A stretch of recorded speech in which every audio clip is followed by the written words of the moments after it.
Хүний эрхийн үндэсний комиссийн бодлого дүн шинжилгээ, хүний эрхийн боловсролын хилцээний дарга Агаар Эрдэнэ болон Монголын морин спорт уяачдын холбооны ерөнхий нарийн бичгийн дарга Сэргэлэн нарыг студид урьж ирүүлээд байна. Юуны түрүүнд та бүхэнд арай түргэе. За. Тэгэхээр үндэсний их баяр наадам цагаан сараар морь уралдуулах уламжлалаа бас алдах ёсгүй нь мэдээж ойлгомжтой байгаа те. Гэхдээ хүүхдүүд бэртэж гэмтэж байгаа асуудлыг ер нь хэрхэн зохицуулах хэрэгтэй юм болоо. Та хоёр бас өөрсдийнхөө байр суурийг илэрхийлвэл. За танаас эхлэе. Тэгэхээр яг ер нь Монголын үндэсний хурдан морины уралдаан уламжлалт одоо энэ хаврын уралдаанууд бол олон 100 жилийн туршид Монголын түүхэнд байсаар ирсэн. Монголчууд мороо уралдуулж ирсэн. Монголын ард түмэн бол бас уламжлалт хурдан морийнхоо хүүхдийг хамгаалах уламжлалт бас арга барилтай, хамгаалтын бас уламжлалтай ард түмэн. Өнөөдөр л бид нар одоо хурдан морины хүүхдийн хамгаалтын асуудлыг яриад байгаа гэж үзвэл бас эндүрл болно. Урд өмнө манай бас өвөг дээдс монголчуудыгаа Монголынхаа морины хүүхдүүдийг бас хамгаалдаг уламжлалт бас аргатай, ёс заншилтай ийм ард түмэн юм аа. Тэгэхээр Монголын морин спорт уяачдын холбооны бол тэргүүлэх чиглэлийн нэг нь энэ хурдан моринооч хүүхдийн хамгаалтын асуудал байдаг. Тэгээ хурдан моринооч хүүхдийн хамгаалтын асуудал бол өөрөө их цогцоор авч үзэх ёстой асуудал л да. Нэгдүгээр хурдан морины уралдааны зохион байгуулалтыг сайжруулах ёстой. Уралдааны зохион байгуулалтын дотор юу ороод яваад байна гэхээр хамгийн чухал асуудал байдаг хурдан морины уралдааны замыг сайтар засч янзлах ёстой. Уралдааны замыг халтаргаа гулгаагүй, инкэл донголгүй, тийм ээ, жалга нүүхгүй болтон сайхан засаад тэгшхэн морь уралдахад ямар нэгэн саадгүй болгож засч янзалж байж уралдах ёстой. Уралдааныг мэрэгжлийн хүмүүс зохион байгуулах ёстой. Уралдаж байгаа мордыг уралдаж явах явцад машин юм уу, ямар нэгэн хүн, морьтой хүн, ямар нэгэн улсууд бас саад гаргахгүйгээр уралдааны зам өөрөө бас хамгаалагдсан байх ёстой гэдэг юм. Уралдааны зохион байгуулалтын олон асуудлыг бас цогцоор шийдэх ёстой. Хоёрдугаар хурдан моринооч хүүхдийн улсын стандарт бий хамгаалтын хувьц хэрэгслийг иж бүрэн үнсч занших хэрэглэх ёстой. За үүн дээр та ямар байр суурьтай вэ? Ер нь хүүхдийг хамгаалах асуудал дээр ямар арга хэмжээ авах ёстой юм болоо? Бас уламжлалаа нөгөө талаараа алдаж болохгүй байгаа шүү дээ. За монголчуудын өв уламжлал одоо ёс заншил гэдэг талаас бол энэ үндэсний спортыг бол хориглох ийм асуудлыг бол хүний эрхийн үндэсний комиссийн зүгээс бол огт тавихгүй байна. Хамгийн гол нь энэ уралдааныг зохион байгуулахдаа өнөөдөр хүчин төгөлдөр үйлчилж байгаа хууль тогтоомжийг сайтар сахиж мөрдөөч, хэрэгжүүлээч. За үндэсний хэмжээнд үйлчилж байгаа стандартад дагаж мөрдөөч гэдэг ийм л асуудлыг тавьж. Тухайлбал яг ямар стандарт байна? За 2012 оны 2 сараас эхэлж хүчин төгөлдөр үйлчилж байгаа хурдан морин унаач хүүхдийн хамгаалтын хэрэгсэл, моринд тавигдах одоо хэрэгслийн шаардлага гэсэн үндэсний стандарт хүчин төгөлдөр үйлчилж байна. За энэ стандарт бол өөр үндэсний стандарт. За үндэсний стандартын бүх шаардлагыг бол заавал дагаж мөрдөх ёстой байдаг. За энэ шаардлагыг дагаж мөрдөөгүй тохиолдолд бол хүлээлт хариуцлагын тогтолцоо бол бас тодорхой байдаг. Ийм учраас бол морин уралдааны явцад одоо үндэсний стандартыг дагаж мөрдөх юм бол унаач хүүхдэд учирч болох тэрхүү эрсдэл бол тэр хэмжээгээр багасах юм а гэдэг байр суурьтай. Хурдан морийг яг хэдэн насны хүүхдүүд унах ёстой юм болоо? Одоо үндэсний баяр наадмын тухай хуулиар бол 7-оос дээш насны хүүхэд унаа гэсэн тийм хууль байгаа. Тэгээ энэ хуулийн дагуу унж байгаа. Ер нь бол зүгээр сүүлийн үед бол манай уяачид бол 9-оос дээш насны, 10-аас дээш насны 13-4-тэй хүүхдүүд л одоо ерөнхийдөө морио унж байгаа. Тэгээ үндэсний хурдан морины уралдаан бол өөрөө бас үндэсний спорт. Тэгэхээр энэ хурдан морь унж байгаа хүүхдүүд бол үндэснийхээ спортоор хичээлж байгаа тамирчин хүүхдүүд учраас дасгалжуулагчид буюу уяачид өөрсдөө туршлагатай, чадвартай, сайн сурсан ийм хүүхдүүдэд шалгаруулж сонгож энэ хурдан морины унаач хүүхдүүдээр уралдаанч хүүхдээр шалгаруулж авдаг. Тэгэхээр уралдаанд оролцож байгаа хүүхдүүд маань бол бас харьцангуй туршлагатай, чадвартай хүүхдүүд байгаа. За би түрүүн энэ нэвтрүүлэг эхлэхийн өмнө хэллээ. Монголын морин спорт уяачтай холбооноос бол энэ томоохон уралдаанууд дээр бол бэртэл гэмтэл гардаг бай. Хурдан морины уралдаанч хүүхдийн аюулгүй байдал бол бас зохих ёсоор хамгаалагдаад, хангагдаад явдаг аа. Зүгээр одоо бас хөдөө орон нутагт Монгол улс бол одоо 21 аймагтай 360 гаруй сумтай. Энэ сумдад нийтдээ 360 мянга гаруй малчин айл өрх бий. Тэгээ малчин айл өрхийн маань эрчүүд нь баг бүгдээрээ морь үйдэг. Хүүхдүүд нь бүгдээрээ морь унж уралддаг. Бүгдээрээ морь унаад одоо хонь малдаа явдаг, хурмалдаа явдаг, дундаа явдаг уламжлалтай ард түмэн. Тэгэхээр бол тэр Монголын морин спорт уяачдын холбоо бол Монгол Улсын засгийн газрын тогтоолоор зохион байгуулж байгаа бүсийн уралдаануудаа зохион байгуулдаг. Өөрөөр хэлэх юм бол хаварт бол бид дүнжин гар уралдаан. За өмнөөс гадна засгийн газар зөвшөөрөл өгөөд хаврын 2 бүсийн уралдаан байдаг. За зун бол одоо бид нар манай аймгийн орон нутгийн салбар холбоо тухайн аймгийнхаа дарга нартайгаа хамтраад Монгол улсын 4-5 бүсэд ээлж дараалан бүсийн уралдааныг зохион байгуулдаг. Тэгэхээр олон уралдаан биш. Харин манай 360 суманд тархан байрласан малчид уяачд маань өөрсдөө уралдаан наадмуудыг маш ихээр зохион байгуулж байгаа. Тэгээ энэ уралдаан наадмуудад бол одоо үнэхээр аль аль талдаа хяналт сул байна, хүч бас хүрэлцээ байхгүй байна. Энэ уралдаануудад хамгаалалтын хувцас хэрэгслийг бас иж бүрнээр тэр болгон өмсөж чадахгүй байна. Өмсөж байгаа. Энэ хамгаалтын хувцас хэрэгслийн стандартыг бас Монголын морин спорт уяачдын холбоо санаачилж анх. Ер нь хурдан мөрнөөч хүүхдийг хамгаалтын хувцас хэрэгсэлтэй болгоё. Хамгаалтын хувцас хэрэгслийн улсын стандарттай болёо гэдгийг уяачдын холбоо санаачилсан. Мөн хурдан мөрнөөч хүүхдийн даатгалын асуудлыг бас Монголын морин спорт уяачдын холбоо өөрөө санаачлаад Дүнжингараа уралдаанд орж уралдаж байгаа уралдаанч хүүхдүүдийнхээ даатгалыг Монголын морин спорт уяачдын холбооноос төлөөд бүтэн жилийнх нь хугацаанд бас даатгалыг шийдээд явж байгаа. Тэгэхээр бол холбооноос бол хурдан мөрний уралдаанч хүүхдийн аюулгүй байдлыг хэрхэн хамгаалах талаар бол бид бодлоготойгоор системтэйгээр үйл ажиллагаа явуулж байгаа. Тэгэхээр дэндүү одоо олон өргөн тархсан нутаг дэвсгэр энэ олон сумуудад болж байгаа уралдаанд бол бид бас хараахан хүрэлцэж тэр болгонд шаардлага тавьж зохион байгуулалт хийж чадахгүй байгаа. Тэр хүний эрхийн үндэсний комиссаас аймагуудын удирдлагуудад за морь унаач хүүхдийн аюулгүй байдлыг хангах асуудлаар зөвлөгөө хүргэсэн гэсэн. Тэгэхээр энэ зөвлөмжөнд ер нь ямар асуудлуудыг тусгайлан тусгасан байгаа юм болоо.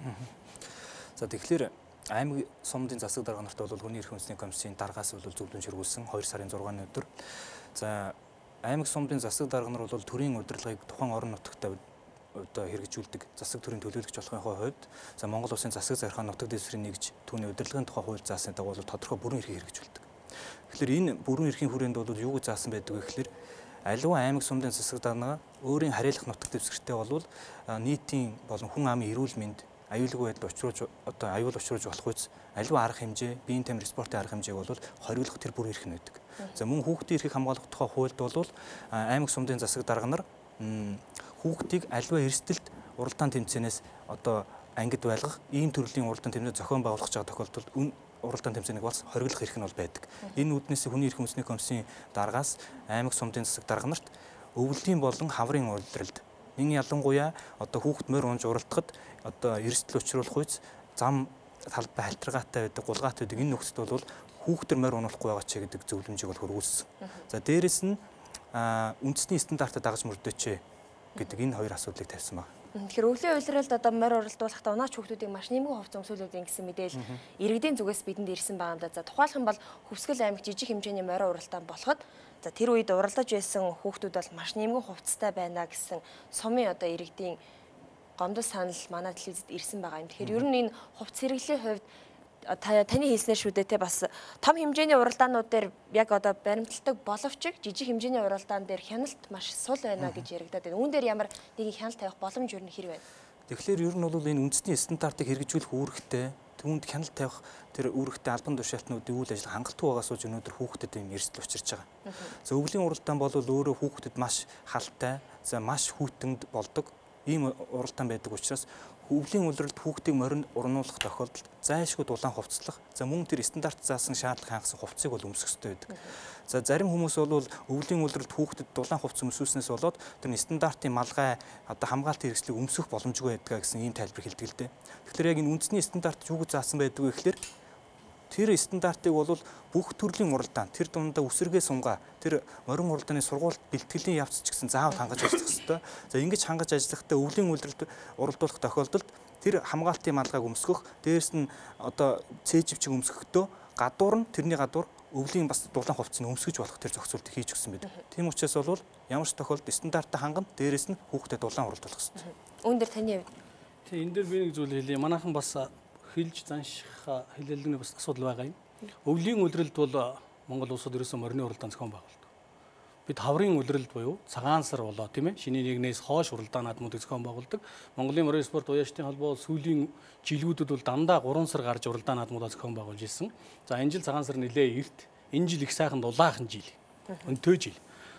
Уралдааныг бүр хойш нь аваачаад 3 сараас хойш 4 сар болгоод тавьчих юм бол энэ цасайлаад шавар шалбааг үүсээ. Тэн дээр маш их халтаргаа гулгаа бий болж харин нөгөө уралдааны зассан зам засаж бид нар засыг хусаад хоёр тийш нь гаргацсан байсан ч гэсэн нөгөө дулаахан өдөр чи нар тусаад нөгөө цас чинь хайлаад нөгөө уралдааныхаа зам руу орж мүс бол тогтох бүр их дулаахан боёо шавар шалбааг үүсгэх ингээд эрсдэл үүсдэг учраас Монголын морин спорт уяачдын холбоо буюу Монголын уяачд гэдэг чинь өөрөөсөө олон зуун жилийн уламжлалтай учраас бид нар ямар улиралд нь хэдийд нь морь уралдвал морины уралдаанд моринд өөрт нь альтаргаа гулгаагүй байх уу?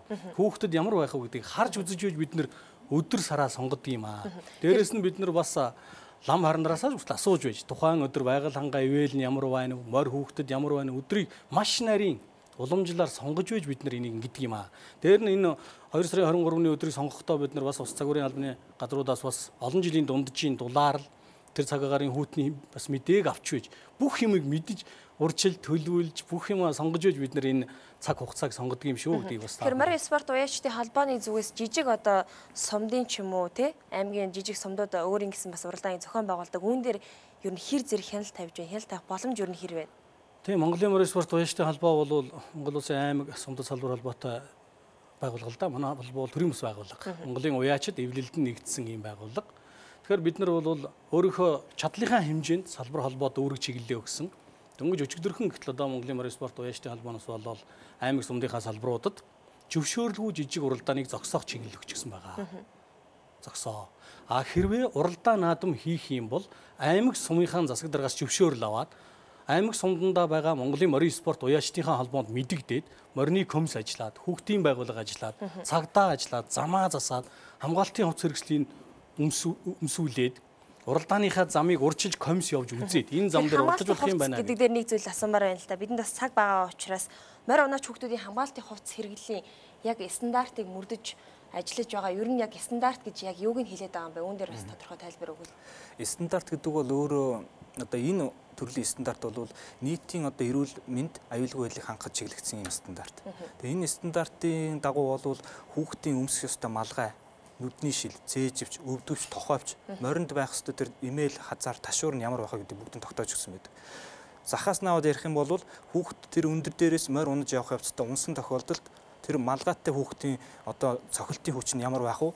Тэр цохилтоос үүдээд хүүхдэд одоо эрүүл мэндэд нь ямар нэгэн аюул заанал учрахгүй юу гэдэг бүгдийг тооцоолсон ийм стандарт байдаг л дээ. Тэгэхээр стандартын хувьц хэрэглэл ер нь манай улсад хаанаас ирж байна, хаанаас худалдан авч байна. За яг стандартыг баримталж чадж байгаа гэдэг дээр ямар хариулт өгөх вэ? Бас үнийн хувьд өндөр байдаг гэх мэдээлэлүүд ч бас байгаа шүү дээ. Монголын Морин спорт уяачдын холбооноос энэ хамгаалтын хувьц хэрэгслийн стандартыг батлуулахын өмнө олон орны туршлага судалсан юм аа. Олон оронд айлчилж бид нар энэ хамгаалтын хувьц хэрэгслийн олон улсын стандартыг үзсэн юм. Стандарт гэдэг нь өөрөө яг л ийм л байх ёстой. Энэ малгай ийм хэмжээтэй, ийм хэмжээний цохилтыг таах чадвартай, энэ цээжвч бас хүний биеийн дулаанд ингээ халддаг, ингээ хөөдөг. За тэгээ хүүхдийн хаврыг бэртээхгүй энэ стандартыг л бүрэн хангаж явах ёстой. Яг тэр хэм хэмжээтэй. Өөрөөсөө яг энэ үйлдвэрлэдэг газрууд нь бас тусгай яг энэ стандартыг биелүүлж идэг. Энийг аваад яг энэ стандартыг хэрэгжилж явах журамтай учраас энийг бол бид олон улсын журмын дагуу оруулж ирж тэгээ Монгол улсын стандарт болгож энийг гаргасан. Тэгэхээр сүүлийн асуулт асуухад хэрэгслийн хувьд бол хангалт төв орон нутаг. За одоо Улаанбаатар хот тойрсон, аймагуд тойрсон газрууд бол одоо үндсэндээ баг хангагдсан гэж бас тодорхой хэмжээгээр хэлж болно. За сумдын хэмжээнд хангалт үнэхээр дутуу байгаа. Энийг одоо худалдаа үйл ажиллагааг одоо бас манай энэ хариуцсан байгууллагад бид хамтраад бас зохион байгуулах хэрэгтэй. Дээрээс нь би энд ганцхан зүйлийг хэлье гэж бодож байгаа юм. Хурдмор уралдаанч хүүхдүүдийн тухай асуудлыг ярихаар Монголын Морин спорт уяачдын холбоо уяачид хоёрыг хурдан морины хүүхдийн эрхийг зөрчөөд байдаг байгууллага болгож харагдуулаад. Хүний эрхийн байгууллага, хүүхдийн байгууллага нь хүүхдийг хамгаалах гэдэг. Бид нар хүүхдийг хамгаалдаг ус байгууллага юм шиг ард иргэд манай сонин хэвлэлийнхэн тэгж яриад байгаа юм аа. Үгүй юм аа. Монголын Морин спорт уяачдын холбоо, хүний эрхийн байгууллага, хүүхдийн байгууллага бид бүгдээрээ л хамтдаа хүүхдээ хамгаалах гэж, хүүхдээ хамгаалах иж бүрэн тогтолцоог бий болгох гэж, энэ хамгаалтын хувьц хэрэгслийг иж бүрэн өмсүүлдэг болгох гэж хамт ажил хийж байгаа байгууллагуудаа гэдгийг бол энд тусахын дэмжүүлэх гэж бодож байна. За баярлалаа. Тэгэхээр бидний ярилцлагын төрөд өндөрлөж байна. Та бүхний цаашдаа ажлаас амжилт хүсье. За баярлалаа.